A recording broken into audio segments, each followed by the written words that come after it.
introduce our final speaker in our second session. So our final speaker in our second session, his face and his name has already appeared in previous presentations as well as photos. It is Professor Li Jingqing from Taiwan. Professor Li is the current chair of emergency medicine, Department of Chang'an Memorial Hospital in Keelung, Taiwan. He's both an emergency physician and an undersea and hyperbaric medicine physician. Professor Li is an assistant professor of the Medical College of Chang'an University in Taiwan and a founder and mastermind behind the Emergency Medicine Residence Network, EMRN in short, advocating for free open access medical education, FOMED, international networking and collaboration between EM physicians in Taiwan. They have a very active Facebook group. Remember to check it out after the workshop. And one reminder, if any of you guys have any questions, feel free to type it in the chat box during the talk and I would look at them afterwards. Welcome, Professor Li.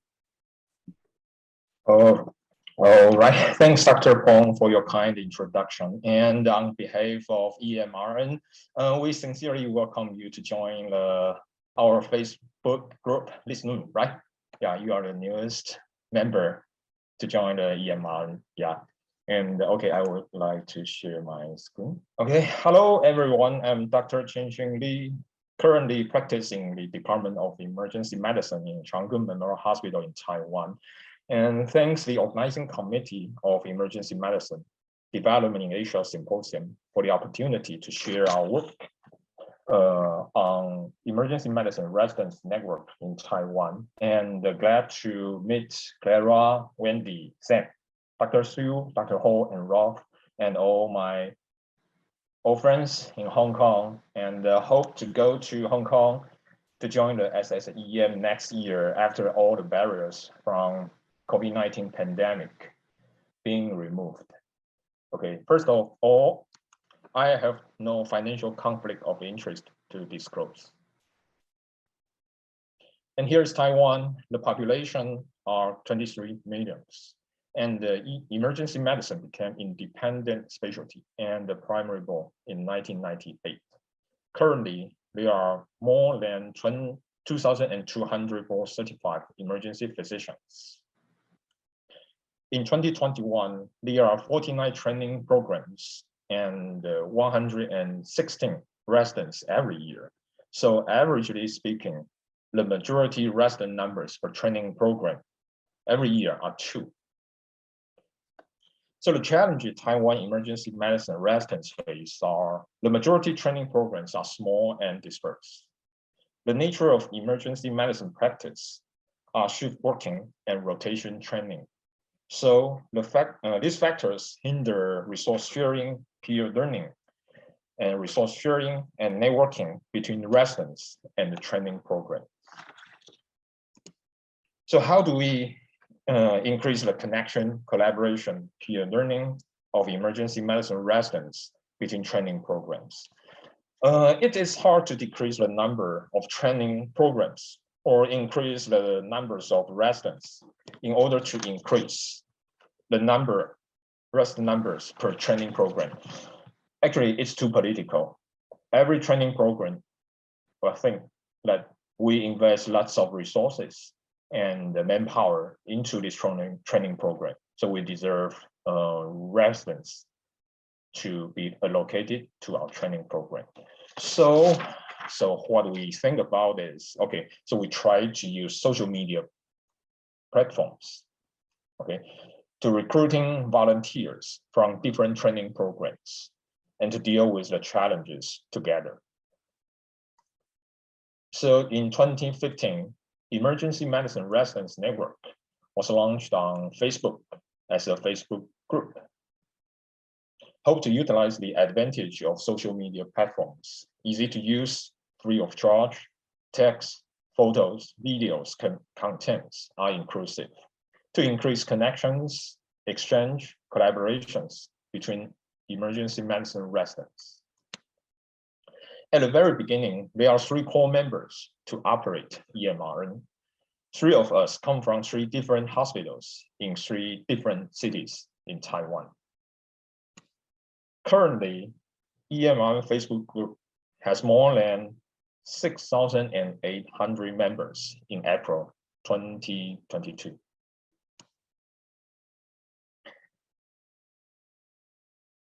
And currently, there are more than 10 core members to operate EMR activities.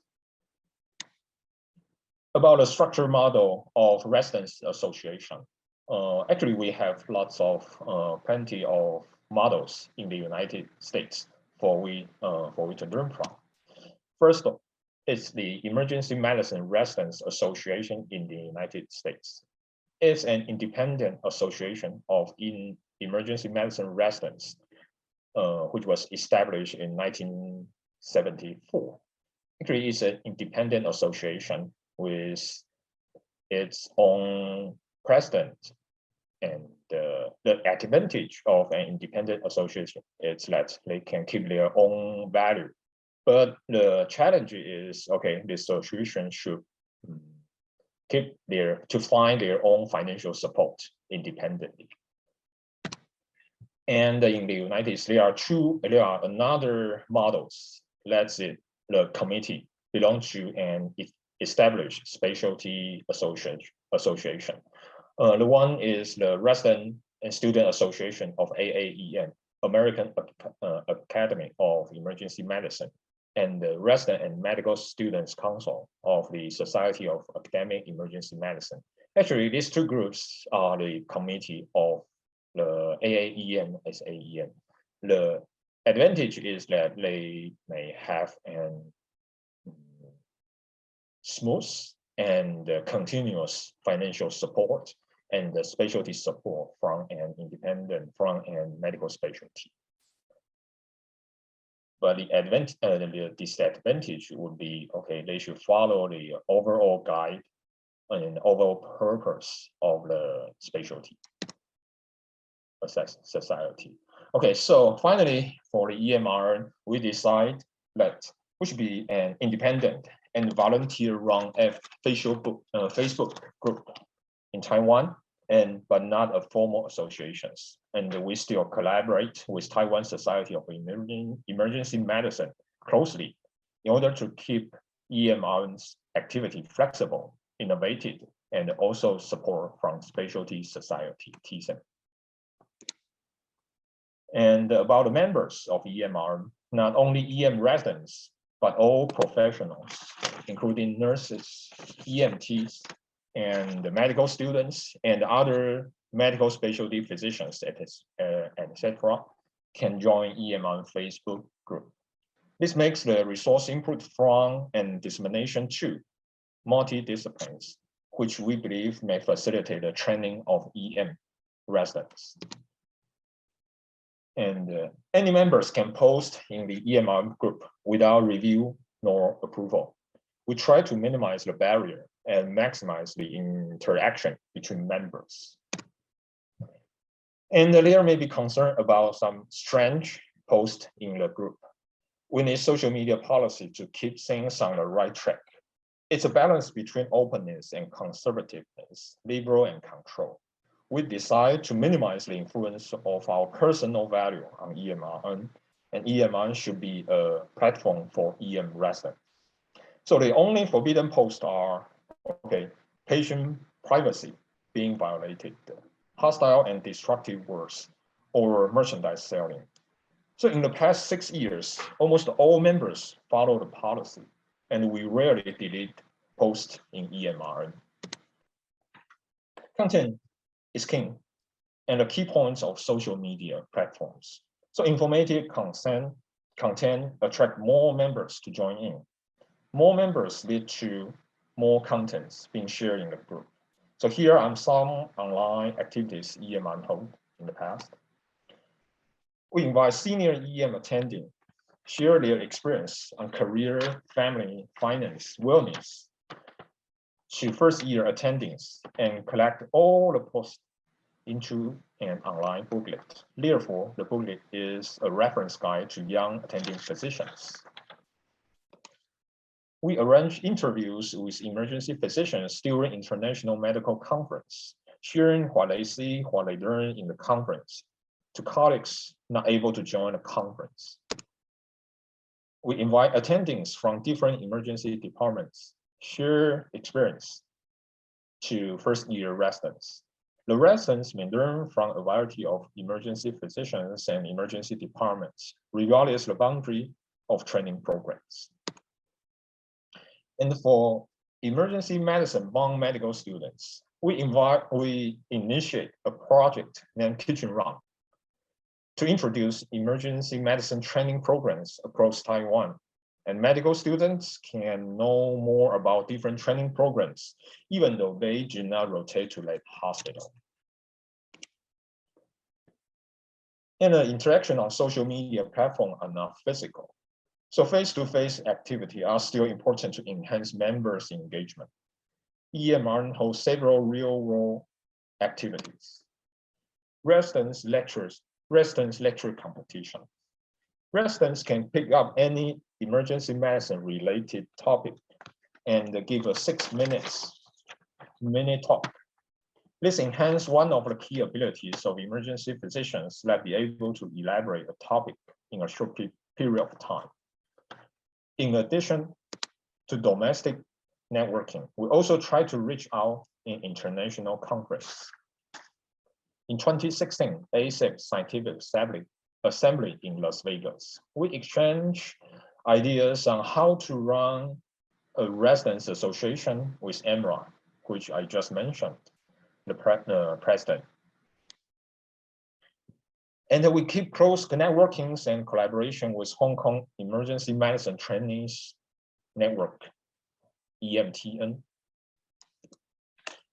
We participate the annual SSEM conference of Hong Kong College of Emergency Medicine, and also invite Hong Kong colleagues join the annual conference of Taiwan Society of Emergency Medicine. During the TSEM annual conference, Hong Kong emergency physician visit the ED of Linkou Chang'an Memorial Hospital. Okay, the old good days. No one wear mask. Taiwan and Hong Kong EM Residents Forum were held during annual conference of Hong Kong and Taiwan Emergency Medicine Conference since 2018. The discussion topic were chosen by vote on social media. Trainees and residents share perspective from Hong Kong and Taiwan to enhance mutual understanding. Singapore trainees joined the forum since 2021. EMR bootcamp was held the first time in 2020. First year residents get together in the first months of their EM residency training. Lectures, workshops, and social activities in bootcamp enhance the networking of residents. And in the gala dinner of Taiwan Society of Emergency Medicine annual conference, we arrange residents from different hospitals dine with attendings. Residents may learn the good and the bad of different training programs. Okay, here is the career diagram.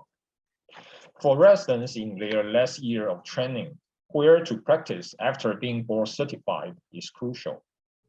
We held career diagram, invite directors of EDs, which are hiring emergency physicians, to dine with residents. We try to connect the residents with their possible future boss. There are some challenges for residents network. First, EM residents are a rapid changing population. Okay, the training length in Taiwan is 4 years. So 4 years later, they all become attending physicians. Their focus may shift from resident training to other areas. Second, social media, the preference of social media platform varies in young generation. As far as I know, young people use Instagram more than Facebook now. And third, COVID-19 pandemic hinder offline activities. We cancel lots of activity, including join the SSEM in Hong Kong. So I really hope maybe the next year we can, go to Hong Kong and join the SAEM and enjoy the dishes in Hong Kong. It's unforgettable. And fourth, sustainability. How to keep all volunteers continuously involving in EMRN since there is no financial reward. So what's the reward we are going to provide? So in conclusion, the trainees network should be fun, should be rewarding to keep it sustainable. Finally, I would like to thank all the core members of EMRN. The whole story won't be interesting without your contribution. And here is my email and my social media account. You are welcome to contact via either way. Thanks for your attention. Thank you so much, Professor Lee. I just really want to thank you for the heart that you have for young people.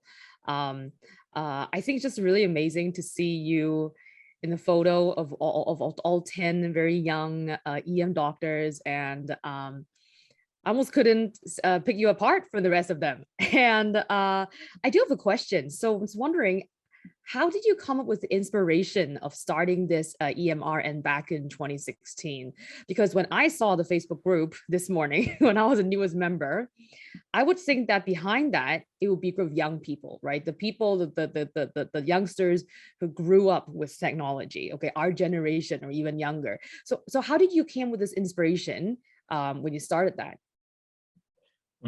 Actually, I just joined the medical conference, especially emergency medicine conference in the United States. And actually the number of residents per training program in the United States, averagely it's about 10.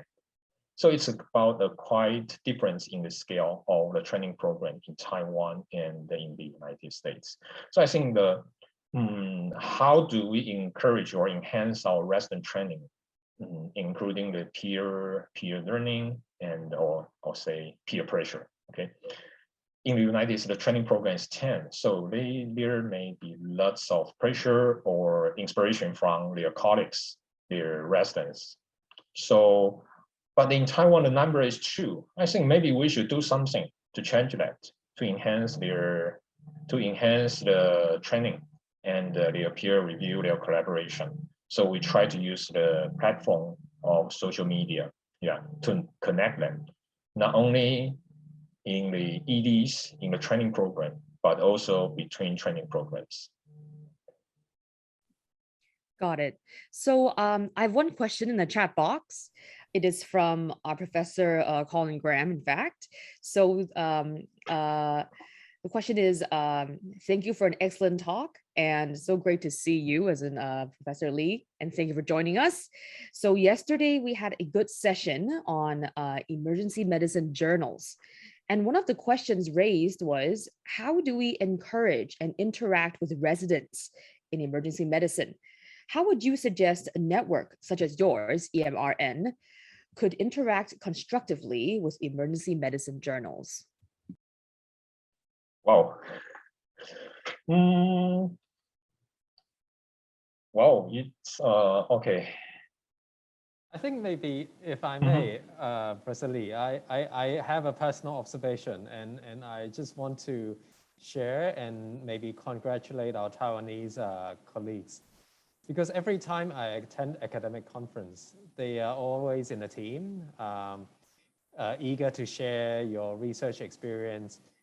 But also as an attendee, a lot of the trainees or fellows from Taiwan are very busy typing all the notes. They learn everything they learn from the lectures. So I can always almost see that instantly, even though I was not attending some of the parallel sessions. But by joining the group, I can almost see what has been covered in other parallel sessions. So I think our Taiwanese colleagues are very hardworking, and they type away, and even during break, they're very keen on posting the content, what they've learned, in conferences. And I think, you know, that's a very good dedication. And I know you've been doing interviews and other things during your conferences. So that's very hard work. And I think that's one of the reasons how trainees and young fellows are very keen to engage. Perhaps you can supplement a bit more. Mm-hmm. Okay. All right, maybe one thing that this kind of residence network may cooperate or collaborate with EM journals. I think actually there are several, maybe at least, I think at least 31 journals in the journal citation report. It's quite lots amount of publications every month or every year. So, but I think it's very difficult for us to follow or to read through all of these publications and the research results in all these emergency medicine journals. Maybe for the residents, maybe we can maybe just share or collaborate to maybe we just read some publications and the researches and share or summarize what's the key points in the journals and to share with others and to facilitate our understanding of the updated research. Maybe that's one of the possible ways, yeah, for us to cooperate with emergency medicine journals. Chairman, Grace, I just want to say that it's nice to see you, Ging Hang, here again. We met in a conference many years ago. So I do hope that we won't be going to Melbourne. Will you be going to Melbourne for the ISAM? I don't think so, since we are going to be isolated for 10 plus 7 days after we come back. Yeah, so it's similar as in Hong Kong, but we look forward to the next one. And if there is chance, I think it's very important that we have conference like this that we can share. But of course, it's even better if we can meet in person and maybe have some, without too much social distance. But it's really, we have a lot of exchange with Ging Hang. It's a very nice exchange. Thank you very much.